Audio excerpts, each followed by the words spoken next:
வெளிப்படுத்தின விசேஷம் 6ஆம் அதிகாரம் 2வது வசனத்தை வாசிங்கள். நான் பார்த்தபோது இதோ ஒரு வெள்ளை குதிரையை கண்டேன். அதன் மேல் ஏறி இருந்தவன் வில்லை பிடித்திருந்தான். அவனுக்கு ஒரு கிரீடம் கொடுக்கப்பட்டது. அவன் ஜெயிக்கிறவனாகவும் ஜெயிப்பவனாகவும் புறப்பட்டான். இந்த ராஜ்யத்தை குறித்து சொல்லப்படும் பொழுது இது புறப்படும் போது எப்படி புறப்படும் என்று சொன்னால், இது ஒரு வெள்ளை குதிரையில் புறப்படும் என்று சொல்லுகிறது. பல நேரங்களிலே இப்படிப்பட்ட வசனங்களை கேட்கும் பொழுது தேவனை அறியாதவர்களுக்கு அல்லது வேதாகமம் இல்லாதவர்களுக்கு இது கேட்பதற்கு ஒரு நகைப்புக்குரிய காரியமாய் இருக்கும். என்ன இப்படியெல்லாம் சொல்றாங்க, குதிரைங்கிறாங்க, மிருகங்கிறாங்க. ஆனால் அதே நேரத்தில் வேதாகமத்தை உடையவர்களுக்கு, கர்த்தருடைய வார்த்தையின் மகத்துவங்களை அறிந்தவர்களுக்கு அதற்கு உள்ளே இருக்கக்கூடிய தேவனுடைய ரகசியத்தை அவர்கள் பார்ப்பார்கள். பல நேரங்களில் நீங்கள் கம்ப்யூட்டரை பார்க்கிறீர்கள். கம்ப்யூட்டர்ல ஏற்படக்கூடியதான அந்த டிவியில் வரக்கூடிய படங்கள், கார்ட்டூன்ஸ் எல்லாம் பார்க்கிறீர்கள். ஆனால் அதையெல்லாம் செய்வதற்கு ஒரு ஃபார்முலா தேவைப்படுகிறது. அந்த நீங்கள் பார்க்கக்கூடியதான கார்ட்டூன்ஸ் எல்லாத்துக்கும் ஒரு ஃபார்முலா, அதற்கு புரோகிராம் என்று பெயர். அந்த புரோகிராமை எழுதினாதான் அப்படிப்பட்டதான அந்த படங்கள் உங்களுக்கு வெளியே தெரியும். நீங்கள் டாம் அண்ட் ஜெர்ரி எல்லாம் பார்க்கிறீர்கள். இதெல்லாம் பார்க்கும் பொழுது இந்த டாம் அண்ட் ஜெர்ரியை நீங்கள் பார்க்கணும்னா அதுக்கு பின்னாடி புரோகிராம் எழுதணும். புரோகிராம் ஒன்று எழுதினாதான் இதை நீங்க பார்க்க முடியும். ஒருவேளை டாம் அண்ட் ஜெர்ரியை காட்டுவதற்கு பதிலாக அந்த புரோகிராமை நீங்கள் டெலிகாஸ்ட் பண்ணி இதுல டாம் அண்ட் ஜெர்ரி இருக்கு பார்த்துட்டங்க என்றால் உங்களுக்கு புரியாது, அல்லது உங்களுக்கு இன்ட்ரெஸ்டும் இருக்காது. அப்படி சொன்னால் பார்க்கிறவர்கள் சொல்வார்கள், இதுல எங்க இருக்கு டாம் அண்ட் ஜெர்ரி, இது ஒரு லைனா இருக்கு ப்ரோக்ராம், இதை எதுக்கு படிக்கணும், வேஸ்ட் அப்படி என்று சொல்வார்கள். அதே போலத்தான் இன்று வேதத்தை கையில் இல்லாதவர்களும் வசனத்தின் மகத்துவத்தை அறியாதவர்களும் சொல்வது. அவர்களுக்கு இது வெறும் எழுத்து, அவர்களுக்கு இது வெறும் புத்தகம். நமக்கோ அதற்குள் இருக்கிற ரகசியம், பரலோக ராஜ்யத்தின் ரகசியத்தின் வெளிப்பாடு. நீங்கள் அதை தியானிக்கும் போதுதான் அது கிடைக்கும். ஒவ்வொன்றுக்கும் விளக்கத்தை கர்த்தர் வேதாகமத்தில் கொடுத்திருக்கிறார். அதை தம்முடைய தேவன் தம்முடைய பிள்ளைகள் கையிலே கொடுத்திருக்கிறார். ஆவியானவர் சபைகளுக்கு சொல்லுகிறதை காது உள்ளவன் கேட்க கடவன் என்று இருக்கிறது. அதை நீங்கள் வாங்கி படித்து தியானித்து புரிந்து அதை அறியாதவர்களுக்கு சொல்லிக் கொடுக்கிற வேலையை கர்த்தர் நமக்கு தந்திருக்கிறார். அதை நம்ம கிட்ட கொடுத்து அவர்களுக்கு கொடுக்க வச்சிருக்கிறார். அதே காரியத்தை தான் உங்களுக்கு சொல்லுகிறேன். நீங்கள் நன்றாய் புரிந்து கொள்ளுங்கள், புரியாதவர்களுக்கு சொல்லிக் கொடுங்கள். காரணம், அவர்களையும் அந்த ராஜ்யம் பாதிக்கும். அவர்களுக்கும் மிகப்பெரிய ஆபத்து ஒன்று ஐரோப்பா தேசத்திலிருந்து எழும்ப போகிறது. அந்த ராஜ்யத்தினுடையதான மிக முக்கியமான ஒரு காரியம் தான் ஒரு வெள்ளை குதிரை புறப்பட்டது என்று சொல்லுகிறது. குதிரை என்றால் என்ன? சகரியாவின் புஸ்தகம் 6ஆம் அதிகாரம் 5வது வசனத்தை வாசிக்கிறோம். அந்த தூதன் எனக்கு பிரதியுத்தரமாக, இவைகள் சர்வலோகத்துக்கும் ஆண்டவராய் இருக்கிறவருடைய சமூகத்தில் நின்று புறப்படுகிற வானத்தினுடைய 4 ஆவிகள் என்றார். 6ஆம் அதிகாரம் 1 முதல் 4 வசனத்துல இதே 4 குதிரைகளை குறித்து கர்த்தர் சொல்லுகிறார். அதற்கு விளக்கத்தையும் அங்கே தருகிறார். இவை 4 ஆவிகள் என்று சொல்லி, இந்த ஆவிகள் என்றால் என்ன? ஒவ்வொரு காரியத்தை செய்யும் போதும் அதற்கு பின்னால் அதை செயல்படுத்தக்கூடிய ஒரு பணிவிடை ஆவி இருக்கும். கர்த்தர் அவைகளை கொண்டு செய்வார். அதை எப்படி நீங்க ஆவியெல்லாம் இருந்தா அப்படின்னு சொல்லுவார்கள். நீங்கள் இதுக்கு நான் உங்களுக்கு ஒரு உதாரணத்தை சொல்லுகிறேன். உங்களுக்கு எந்த ஒரு காரியம் வந்து சேர வேண்டும் என்று சொன்னால், ஒரு கொரியர் வருகிறது என்று சொன்னால், யாரோ ஒருத்தர் கொண்டு வந்து கொடுக்க வேண்டும், யாரோ ஒருத்தர் அதுக்கு நடுவில் வேலை செய்யணும். யாருமே இல்லாமல் அது நடக்குது என்றால் எப்படி அறிவுக்கு ஒவ்வாததோ, இதெல்லாம் எங்கிருந்து எடுத்திருக்கிறாங்கன்னா வேதத்தில் இருக்கு. பூமியில் நடக்கிற ஒவ்வொரு சம்பவங்களுக்கு பின்னாடியும் தேவனுடைய திட்டம் இருக்கு. தேவன் தம்முடைய தூதர்களை கொண்டு அதை செய்கிறார் என்று வேதத்தில் வாசிக்கிறோம். இதே போல இந்த ஆவி வெள்ளை கலர் அல்லது வெள்ளை குதிரை என்பது எதை குறிக்கிறது என்று சொன்னால், கடைசி நாட்களில் பூமியை பட்சிக்க போகிறதான, மிதிக்க போகிறதான, அல்லது இந்த பூமியை தேவனுக்கு விரோதமாக நடத்த போகிறதான ஒரு அரசாங்கத்தை குறித்து சொல்லுகிறது. 2 தெசலோனிக்கேயர் 2ஆம் அதிகாரம் 4 முதல் 9 வசனத்துல அந்த ஆவியை குறித்து சொல்லப்படுகிறது. இது எதிர் கிறிஸ்து, கிறிஸ்தவுக்கு எதிரான ஆவி அல்லது கிறிஸ்தவத்துக்கு எதிரான ஆவி. நீங்கள் உடனடியாக அப்படியானால் இது அவர்களா இருக்குமோ, இந்த மன்னராக இருக்குமோ, அல்லது இந்த கட்சியாக இருக்குமோ என்று எதையும் நினைக்காதீர்கள். இது அதல்ல, இது அதெல்லாம் மேல நீங்கள் பார்க்கக்கூடிய ராஜ்யங்கள், கிறிஸ்தவத்துக்கு எதிரான மக்கள், அரசாங்கங்கள், சரித்திரம் முழுக்க போய் வாசித்து பாருங்கள். எதுவும் கிறிஸ்தவத்துக்கு எதிராக நிலை நின்றதல்ல, அத்தனையும் விழுந்து போயிருக்கிறது. எத்தனையோ பெரிய பெரிய ரோம ராஜாக்கள் எல்லாம் கிறிஸ்தவத்தை ஒழிக்க வேண்டும் என்று சொல்லி தீர்மானம் போட்டு அவர்கள் கடைசியில் அவர்கள் தோத்து போனார்கள். இன்னும் வேதமும் தேவனும் ஜீவனோடு கூட இருக்கிறார்கள். அல்லேலூயா. பாதாளத்தின் வாசல்கள் சபையை மேற்கொள்ளாது என்று வேதம் சொல்லுகிறது. இது எவன் மேல் மோதினாலும் சரி, இதன் மேல் யார் மோதினாலும் சரி, அது நசுக்கி போடும், அவன் நொறுங்கி போவான். ஆகவே நான் பேசுவது இந்த உலகத்தில் இருக்கக்கூடிய இங்க அரசாங்கங்களை குறித்து அல்ல. இது கிறிஸ்தவத்துக்கு எதிராக செயல்படக்கூடியதான ஆவிகள். எதிராவி என்று சொல்வார்கள், எதிர் கிறிஸ்து என்று சொல்வார்கள், ஆங்கிலத்தில் ஆன்டி கிரைஸ்ட் என்று சொல்வார்கள்.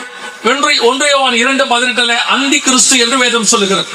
அப்படி ஒரு அரசாங்கம் கிறிஸ்தவத்துக்கும் எல்லா ஜாதிகளுக்கும், நீங்கள் நினைக்க கூடாது வெறும் கிறிஸ்தவத்துக்கு எதிரான ஒரு அரசாங்கம் வருதுன்னு இல்ல, எல்லாத்துக்கும் எதிராக ஒரு புது மதத்தை உருவாக்குற அரசாங்கம் ஒன்று உருவாகுது. அது எங்க இருக்குது வாசிங்க. தானியேல் புஸ்தகம் 11ஆம் அதிகாரம் 31வது வசனத்தை வாசிங்க. 37 வாசிங்க. மன்னிக்க, தானியேல் 11:37. அவன் தன் பிதாக்களின் தேவர்களை மதியாமலும் ஸ்திரீகளின் சிநேகத்தையும் எந்த தேவனையும் மதியாமலும், நல்லா புரிந்து கொள்ளுங்கள், எந்த தேவனையும் மதியாமல் எல்லாவற்றுக்கும் தன்னை பெரியவனாக்கி அரண்களின் தேவனை தன் ஸ்தானத்திலே கனம் பண்ணி தன் பிதாக்கள் அறியாத ஒரு தேவனை, அப்படி என்று சொன்னால் இதுவரைக்கும் உலகத்தில் வந்த எந்த கடவுள்களும் அல்ல, ஒரு புது கடவுள் உருவாக்கப்பட போகிறது. இன்னைக்கு நம்ம கண்ணுக்கு முன்னாடி அப்படிப்பட்டதான காலம் வந்துருக்கு. இப்போ ஐரோப்பாவில் AI என்று சொல்லக்கூடியதான ஆர்டிபிஷியல் இன்டெலிஜென்ட் காட் உருவாக்கி இருக்கிறார். அதாவது செயற்கை நுண்ணறிவோடு கூட கடவுள்களை உருவாக்கி இருக்கிறார். அந்த கடவுளுக்கு வல்லமை கொடுப்பதற்காக அதற்குள்ள எல்லா டேட்டாஸையும் ஏற்றி இருக்கிறார். அதாவது நீங்க நினைக்கிற மாதிரி இப்போ உங்களுக்கு பைபிள் தெரியும், மற்ற வேதங்கள் தெரிய வாய்ப்பில்லை, ஒரு சிலர் பிடித்திருக்கலாம். அதே மாதிரி எல்லா மதத்தில் உள்ளவர்களுக்கும் அவர்களுடையதான மதங்களுடையதான வேதங்கள் தெரியும், மற்ற வேதங்கள் தெரிய வாய்ப்பில்லை. ஆனால் இந்த AI காடுக்கு என்ன பண்ணியிருக்கிறாங்கன்னா, உலகத்தில் இருக்கிற எல்லா மதங்களுடையதான புஸ்தகத்தையும் ஃபீட் பண்ணியிருக்கிறாங்க, அதாவது ஸ்டோர் பண்ணியிருக்கிறாங்க. அதுல எத்தனையோ ஆயிரம் புஸ்தகங்கள் ஏற்றப்பட்டிருக்கிறது. 3 மில்லியன் டேட்டாஸ் கொண்டு போய் கொடுக்கக்கூடிய அளவுக்கு அதை உருவாக்குறாங்க. அப்படின்னா என்னன்னா, உலகத்தில் இருக்கிற எல்லா உலகத்தில் இருக்கிற அதோட டீச்சிங்ஸ், மதங்களுடைய டீச்சிங்ஸ், அதை எல்லாத்தையும் ஒருமித்து சேர்த்து ஒரே காரியத்தை செய்யக்கூடிய ஆள். அப்படி ஒரு ரோபோட் உங்க பாஷையில புரியும்படி சொன்னான், அப்படி ஒன்றை உருவாக்கி இருக்கிறார். அதை கொண்டு உலகம் முழுக்க ஒரு கடவுளை உருவாக்கும் வேலை செய்திருக்கிறார். இப்படி கடவுள்களாக பிரிந்திருந்தால் தானே நமக்கெல்லாம் பிரச்சனை, சண்டை வருகிறது. உலகம் முழுவதும் ஒரே கடவுளாய் இருந்தால் பிரச்சனை வராது என்று சொல்லி அப்படி ஒரு ஆர்டிபிஷியல் இன்டெலிஜென்ட் காடை அவர்கள் உருவாக்குகிற வேலையை தொடங்கி முடியும் இடத்தில் இருக்கிறது. இப்பொழுது அதற்கு அடுத்த காரியத்தை வெளிப்படுத்தல் 13:15 சொல்லுகிறது. அந்த மிருகம் பேசத்தக்கதாகவும் தன்னை வணங்காத யாவரையும் கொலை செய்யத்தக்கதாகவும் மிருகத்தின் சொரூபத்திற்கு ஆவியை கொடுக்கத்தக்கதாக அதற்கு சத்துவம் கொடுக்கப்பட்டது என்று வேதத்தில் வாசிக்கிறோம். அதாவது அந்த ரோபோட்டுக்கு செயற்கை நுண்ணறிவை தாண்டி சுயமாய் சிந்தித்து அதுவே முடிவெடுக்கக்கூடிய அதிகாரத்தை கொடுக்கிறார். இப்பொழுது அப்படி ஒரு காரியம் உருவாயிருக்கிறது. எனவே உலகம் முழுவதும் ஆபத்தான மிக மோசமான ஒரு காரியம் அரங்கேற போகிறது. அதை செயல்படுத்தக்கூடிய ஒரு அரசாங்கத்தை குறித்து தான் உங்களுக்கு சொல்லுகிறோம். தங்கள் பிதாக்களின் தேவனை மதியாமலும் எந்த தேவனையும் மதியாமலும், வாசிங்க. தன் பிதாக்கள் அறியாத ஒரு தேவனை பொன்னினாலும் வெள்ளியினாலும் ரத்தினங்களினாலும் உசிதமான வஸ்துக்களினாலும் கனம் பண்ணுவான். அப்படி ஒரு தெய்வம் ஒன்று உருவாக்கப்படுகிறது. நன்றாய் கவனித்துக் கொள்ளுங்கள். இது எந்த கடவுளுக்கு விரோதமாய் நான் பேசுகிறது அல்ல. நீங்கள் நினைக்கிற எந்த கடவுளும் அல்ல. எனக்கு எதிரி அவரு, உனக்கு எதிரி அவரு அப்படின்னு அல்ல. பிதாக்கள் அறியாத ஒரு தேவன் வருகிறார். அவனைத்தான் வணங்க வேண்டும் என்று சொல்வார். இதுவரைக்கும் பொதுவாக உலகத்தின் வழக்கத்தை சொல்லுகிறேன். நம்ம கிறிஸ்தவர்கள் வீடுகள்ல ஒரு பெரிய வசன போர்டு வச்சிருப்பாங்க. Christ is the leader of this house அப்படின்லாம் போட்டிருப்பாங்க. அதுல ஒரு வார்த்தை இருக்கும், சைலண்ட் லிசனர் அப்படின்னு போட்டிருப்பாங்க. அவரோட அர்த்தம் என்னன்னா, அவர் அமைதியாக கேட்கிறவர், பதில் தர மாட்டார், திருப்பி பேச மாட்டார் அப்படின்னு அர்த்தம். ஆனால் உங்களுக்கு எனக்கு தெரியும், தேவன் திருப்பி பேசுவார். ஆண்டவர் ஏற்ற சமயத்துக்கு ஏற்ற வார்த்தையை கொடுக்கிற தேவன், அவர் பதில் கொடுக்கிற தேவன், எல்லா ஜெபங்களுக்கும் பதில் கொடுக்கிறார் என்று வேதம் சொல்லுகிறது. ஆனால் அவர்கள் என்ன போட்டிருப்பாங்க? Silent listener. பொதுவாக கடவுளை குறித்து சொல்லும் போது அது பேசாது, கேட்காது, திருப்பி பதில் சொல்லாது என்று சொல்வார்கள். அதை மாற்றி அமைப்பதற்காக இப்போ கடவுளாக கொண்டு வரப்படக்கூடியது கேட்கிற கேள்விக்கு பதில் கொடுக்கும். நீங்கள் பண்ணுகிற ஜெபத்துக்கு அங்கேயே பதில் கொடுக்கும், உங்களுக்கு சொல்யூஷன் கொடுக்கும். நீங்கள் எதையாவது கேட்டால் அதற்கு ஒரு தீர்வு சொல்லக்கூடிய அளவுக்கு அது உலகத்தில் இருக்கிற எல்லா வேதங்களையும் இணைச்சு ஒரு வேதத்தை உருவாக்கி இருக்கும். பல வேதங்கள் ஒரு வேதத்திலிருந்து எடுக்கப்பட்டிருக்கிறது. அதே மாதிரி இது எல்லா வேதங்களிலிருந்து எடுத்து ஒரு புது பைபிள், இப்ப நம்ம பாஷையில சொன்னோம்னா புது வேதம் அது உருவாக்கி இருக்கு. அப்ப கேட்கிற கேள்விக்கு உடனே பதில் சொல்லும், உடனடியாக அப்படி காட்டும். அப்படி ஒரு கடவுளை அவர்கள் உருவாக்கி இருக்கிறார்கள். இப்பொழுது அந்த கடவுளுக்கான காரியத்தை அவர்கள் உருவாக்கி அதை வணங்க வேண்டும் என்று கட்டாயப்படுத்த போகிறார்கள். இந்த 2 நாட்களும் நான் உங்களுக்கு சொல்லுகிறது, இப்போ நாங்கள் வருவதற்கு முன்பதாக ஒரு சபைக்கு வசனம் எவ்வளவு முக்கியத்துவம் வாய்ந்தது என்பதை நம்முடைய மூத்த போதகர் அவர்கள் உங்களுக்கு எக்ஸ்பிளைன் பண்ணார். அந்த வசனத்தை கொண்டு, கனிகளை கொண்டு, கனி இருக்கிற இடத்துக்கு எப்படி வருவார் என்று சொல்லி எல்லாவற்றையும் அவர்கள் எக்ஸ்பிளைன் பண்ணினார்.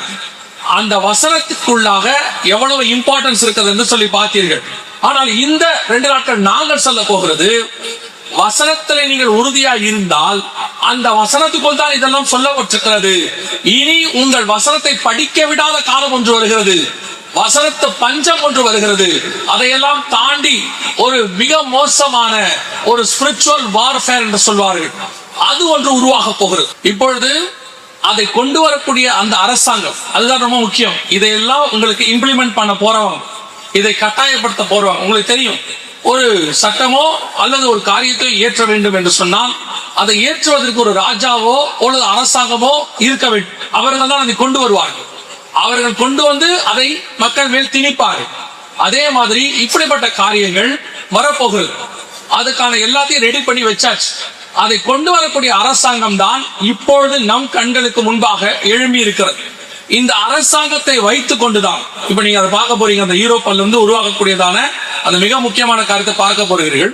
இந்த காரியங்கள் எல்லாம் வேதத்தில் சொல்லப்பட்டவை என்பதை நீங்கள் உறுதிப்படுத்தும் போது இந்த அரசாங்கத்தின் காலத்தில் தான் இயேசு கிறிஸ்து உங்களையும் என்னையும் மீட்க வருவேன் என்று வாக்கு பண்ணி இருக்கிறார். அல்லேலூயா. உடைய வருகைக்கான அடையாளங்கள் என்னவென்று கேட்டபோது அநேகர் என் நாமத்தை தரித்துக் கொண்டு நானே கிறிஸ்து என்று சொல்லி வருவார்கள் என்று இயேசு சொன்னார்.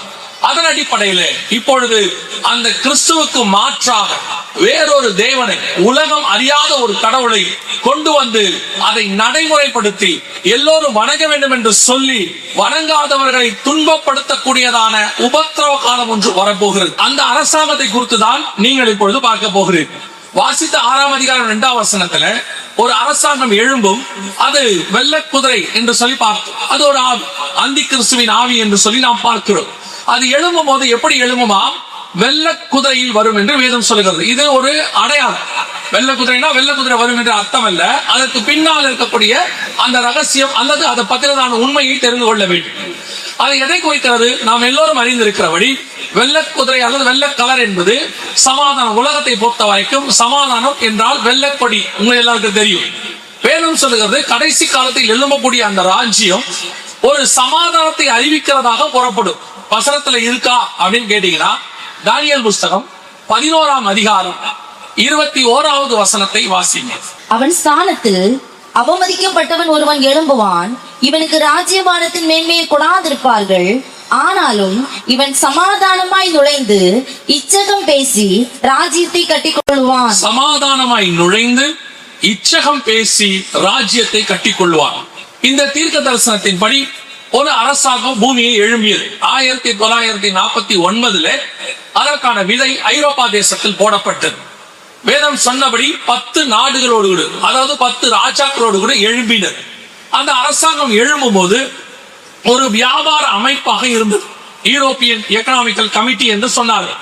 ஆனால் எழும்பும் போது அவர்கள் 10 பேர் ஒன்றாக, 10 நாடுகள் ஒன்றாக எழும்பினதனால் இந்த வேதத்தை தியானிக்கிறவர்களுக்கு சந்தேகம் வந்து, வேதத்துல கடைசி காலத்தில் 10 பேர் வருவான் இருக்கிறது, நீங்கள் 10 பேர் எழும்பி இருக்கிறீர்கள், நீங்கள் அந்த 10 பேரா என்று அதனுடைய தலைமை இடத்துல இருந்த வின்ஸ்டன் சர்ச்சில் என்பவரை கேட்டபோது அவர் சொன்னார், நாங்கள் வியாபாரிகள், நாங்கள் வியாபாரம் பண்ணுவதற்காக கூடியிருக்கிறோம், எங்களுக்கும் இந்த உலகத்தை பிடிக்கிற அரசாங்கத்துக்கும் சம்பந்தம் இல்லை என்று சொன்னார்.